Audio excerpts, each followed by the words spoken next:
Okay, this is the indoor air handler, the HVAC indoor air handler. At one time, it looked like there was a two-pipe system, a community system, and then this is a condo, so that has been switched over to individual units. This is a downdraft system. This is the air return right here. The air register is on the other side of the wall. It's a 16 by, let's just see what we got going here.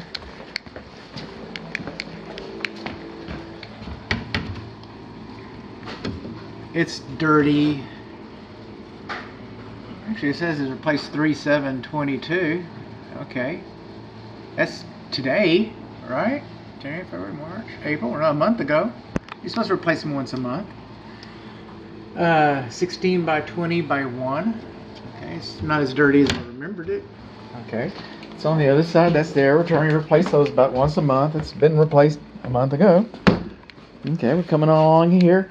We can have an indoor air handler in a closet, okay, in a bedroom closet, because this is an electric heater.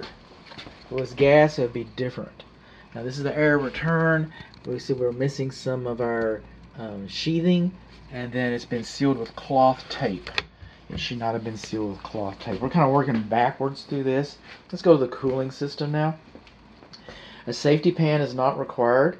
Safety pan is not required because we have a safety switch. Some people call those a float switch right there, so that's not required. But this is the primary, and since that's the secondary, that makes this the primary evaporator coil drain line. And it's supposed to have a P-trap in it, and it does not. And this drain line right here is supposed to be insulated, and it's not. We do have a care and use manual. This is again, it's an electric heater. The electric heating is working very well for us today. This is the electric cable coming into the indoor air handler, and you'll notice that that's just cable. When it's low like this, inside like this, it really should have been inside of a protective electric conduit. And then the sheathing on the cable, you can see how it's cut back. You can see the red and white cables inside of there, so that's not supposed to happen. Okay, let's just argue and say you don't need a conduit there. That sheathing is supposed to be there regardless of who wants to argue with me, but it's not supposed to be there. I'm just saying. Now back up underneath here, this is kind of an interior thing. They really didn't clean up when they installed this thing. You know, just kind of preparing for the future. We've had some water issues back here. You can see a little bit of wood damage back inside that little closet right in there.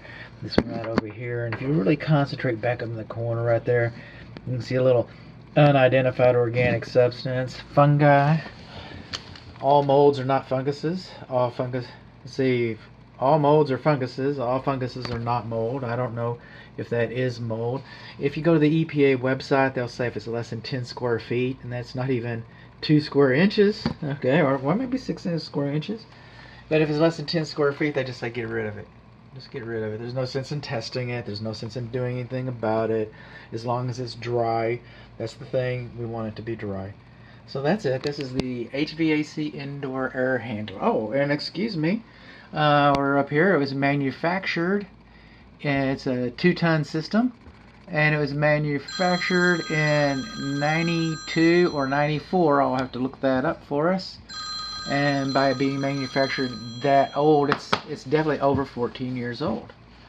It's over 14 years old. That's a break from our sponsors.